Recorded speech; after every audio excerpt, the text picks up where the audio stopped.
Salut les amis, je suis ravie de vous retrouver dans cette nouvelle vidéo et aujourd'hui nous sommes sur une petite vidéo Vinted. Comme vous l'avez vu sur les dernières vidéos, nous avons fait un énorme tri dans le dressing de Laura, donc c'était l'occasion de mettre toutes ses affaires en vente ainsi que les miennes que j'avais commencé à trier l'année dernière. Et c'est vrai que dès que je parle de Vinted, j'ai énormément de questions, que ce soit sur Insta ou sur YouTube, à savoir comment je fais pour vendre. Franchement, moi je trouve que c'est une plateforme qui est vraiment cool, ça fait des années que je suis dessus et je pense que si on se sert bien de l'application, tout le monde, je dis bien tout le monde, peut vendre hyper facilement ses vêtements. Il y a quelques années, je vous avais déjà fait une vidéo bien complète sur Vinted, mais c'est vrai que je pense qu'elle est un petit peu perdue dans les archives de YouTube.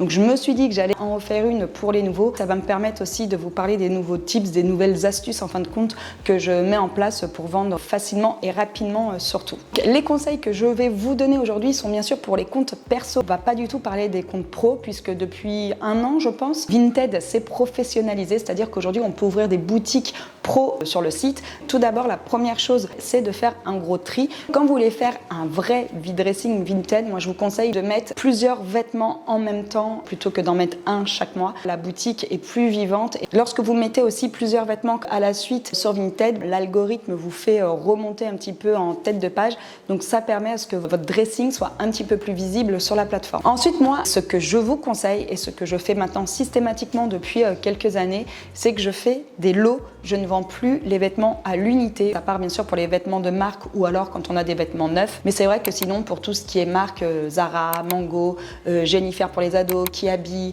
ou encore je sais pas Bershka, Stradivarius, enfin bon bref, généralement je fais des lots par taille. Et perso, je trouve ça plus simple de créer un lot de 8 à 10 vêtements à 25 € par exemple, plutôt que de mettre 10 vêtements d'affilée à 3 ou 4 €. Moi, j'ai remarqué, en tout cas à titre personnel, que les lots, c'était hyper efficace et que ça se vendait vachement bien. Par contre, et c'est vrai que pour tout ce qui est vêtements un petit peu plus haut de gamme, type Lacoste, Tommy, Ralph Lauren, même les vêtements de sport, type Adidas, Nike, etc., bien sûr, là, vous pouvez les vendre à l'unité. Ce sont généralement des vêtements qui se vendent très bien en seconde main, au même titre que les vêtements neufs. Donc voilà aujourd'hui comment je m'organise. Je fais vraiment principalement des lots et après je vends à l'unité uniquement les vêtements qui sont neufs avec étiquette ou alors bien sûr les vêtements de marque ou les vêtements de sport. Donc une fois que vous avez fait le tri, moi ce que je vous conseille de faire, c'est de vraiment réserver soit des sacs, soit des cartons à vos ventes Vinted, c'est-à-dire vraiment les séparer de votre dressing. Une fois que j'ai mes deux poches ou mes cartons, bref, qui sont remplis, généralement, je vérifie l'état des vêtements et ça, c'est super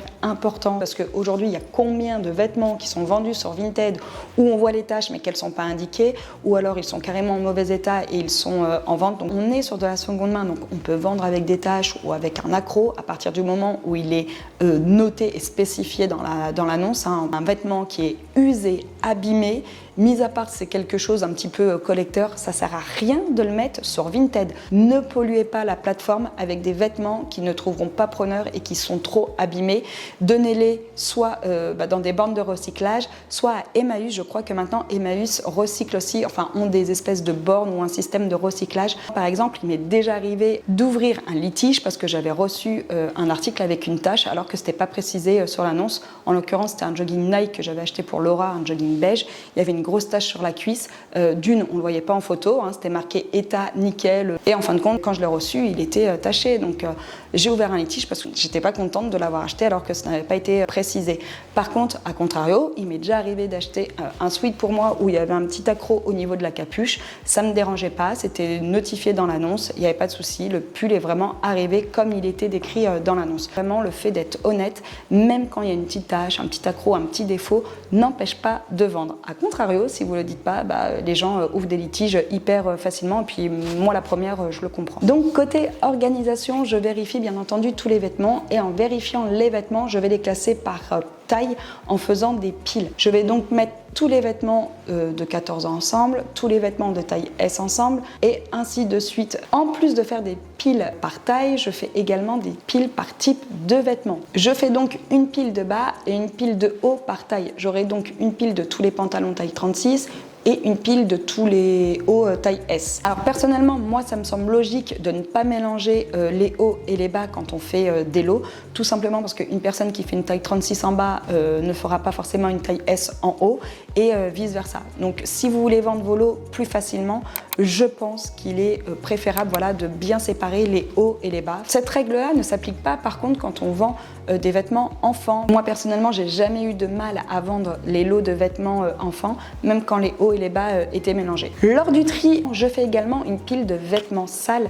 Ne vendez pas des vêtements sales sur Vinted, envoyez des vêtements propres, c'est toujours plus plaisant en tout cas pour l'acheteur. Je fais également une pile de vêtements HS que je ne vendrai pas ou qui sont vraiment trop abîmés, que je vais mettre au recyclage. De toute manière, comme je vous le disais un petit peu plus tôt, les vêtements qui sont vraiment abîmés et en trop mauvais état, vous risquez d'ouvrir un litige et vous allez être embêté. Donc comme vous pouvez le voir, j'ai donc fait une pile de vêtements à laver, une pile de vêtements qui ne sont pas en bon état, donc soit tachés, soit troués, soit boulochés, que je vais mettre généralement au recyclage, une pile de vêtements en taille M, accès ado, une pile de shorts en taille S, une pile de vêtements en taille 12 ans, une pile de vêtements en taille 44, une pile de pantalons en taille 36, une pile de vêtements en taille XS ado, une pile de vêtements en taille M, une pile de robes en taille S et une pile de vêtements de marque. Donc comme vous pouvez le voir, ça fait quand même pas mal de vêtements, d'où tout l'intérêt de faire un bon tri 2 ou 3 fois par an, comme ça on fait des grosses sessions et puis après on est tranquille le reste de l'année. Une fois que toutes vos piles sont faites, côté organisation, moi ce que je vous conseille aussi pour bien vendre,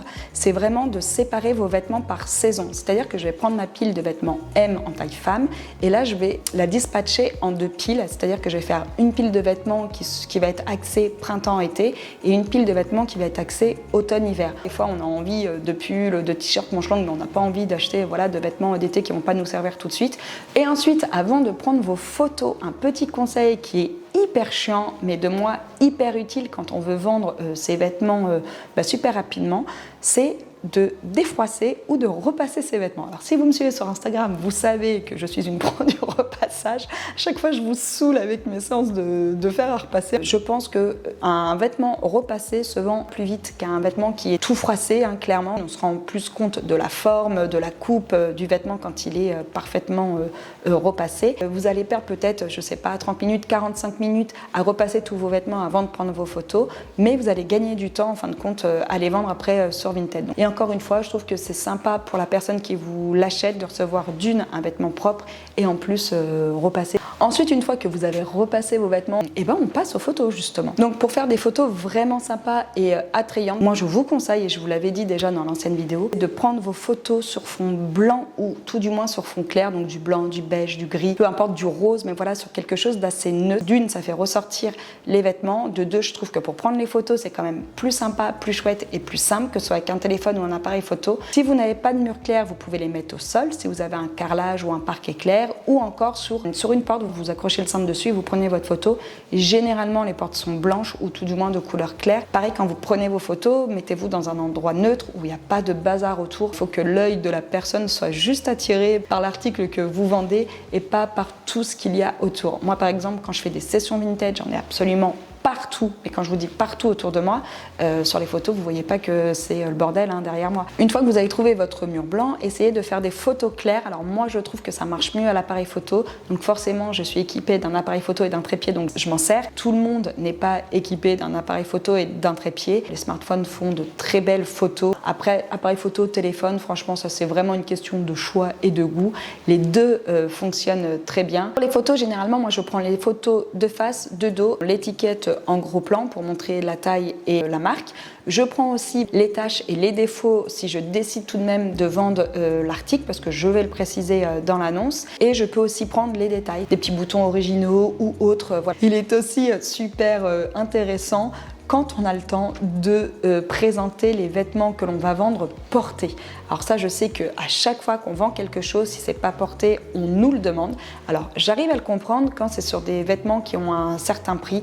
Encore une fois, les vêtements de marque, les vêtements de sport ou les vêtements qui ont une coupe un peu particulière.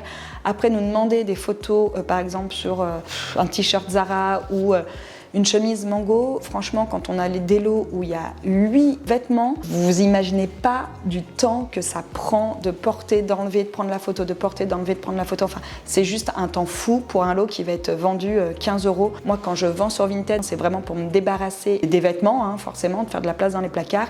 Et on vend vraiment pas cher. Mais par contre, c'est vrai que les photos sont clairement un argument de vente de fou.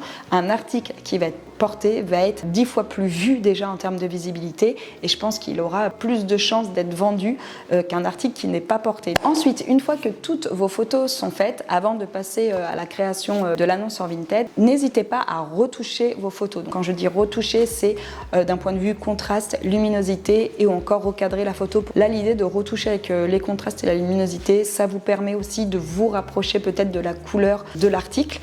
Ça permet aussi de faire des photos un petit peu plus claires, un petit peu plus lumineuses qui vont sûrement davantage attirer l'œil sur votre dressing Vinted. Et en plus de ça, avec un téléphone, on peut le faire maintenant super facilement. Il n'y a pas besoin de passer par un logiciel ou quoi que ce soit. Ensuite, on passe à la création de l'annonce. Donc pour créer votre annonce, mettez dans un premier temps un titre accrocheur, vous mettez toutes les infos principales en fin de compte qui vont permettre au moteur de recherche Vinted de retrouver votre article super facilement, c'est-à-dire à savoir ce que c'est, pull, jean, la marque et la taille. C'est vraiment les infos qui sont importantes. Pour les lots, ça fonctionne de la même façon. Pareil, dans le titre, je mets le nombre de pièces, que c'est assez accrocheur de se dire tiens, là il y a 10 pièces dans ce lot-là, surtout qu'il y a aussi les prix que l'on voit en premier dans les annonces, donc c'est sûr que quand on voit 8 pièces ou 10 pièces pour 20 €, on se dit ah bah tiens, ça peut valoir le coup.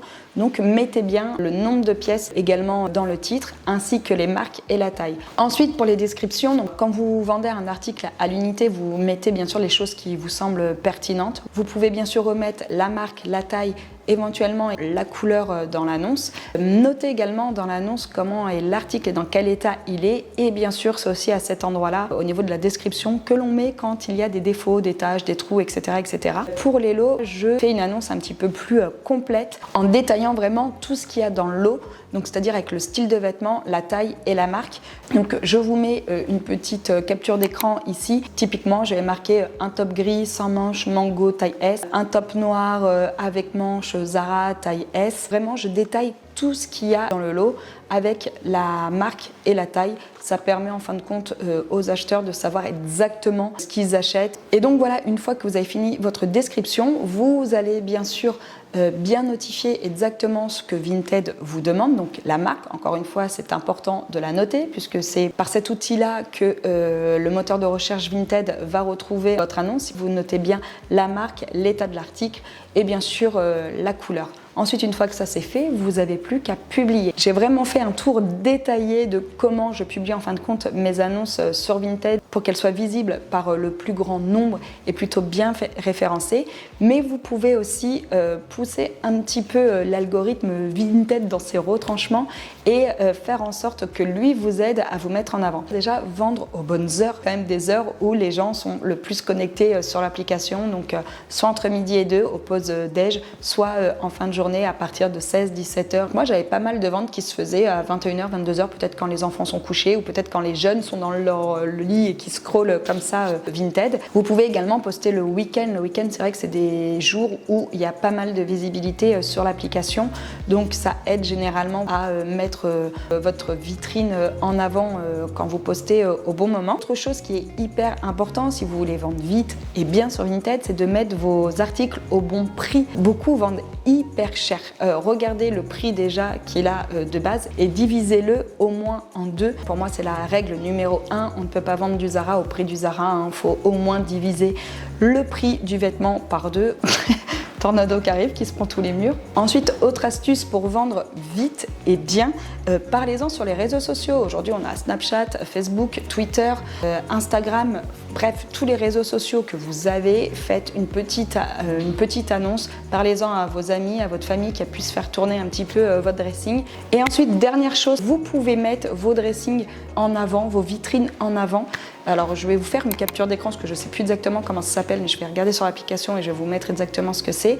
Mais ça permet en fin de compte de remonter vos annonces pendant, je ne sais plus, 2-3 jours, enfin bon, bref. Donc, il m'arrivait de mettre 5 ou 6 € justement dans la mise en avant de mon dressing. Ça me permettait en fin de compte que Vinted remonte mes annonces. Mon dressing était beaucoup plus visité et c'est aussi comme ça, clairement, que j'ai gagné en abonnés Vinted en fin de compte. Ensuite, on passe aux emballages. On peut bien sûr faire du recyclage et je pense que c'est un peu l'objectif numéro 1 de Vinted. Donc vous gardez regardez toutes les boîtes d'emballage que vous pouvez recevoir, que ce soit de la pochette en carton, de la pochette en plastique, du carton, des anciennes boîtes de chaussures, mais ouais, évitez les vieux emballages pourris qui puent hein, clairement, parce que ça, on a déjà vu des emballages dans des boîtes à pizza, dans des sacs poubelles et tout.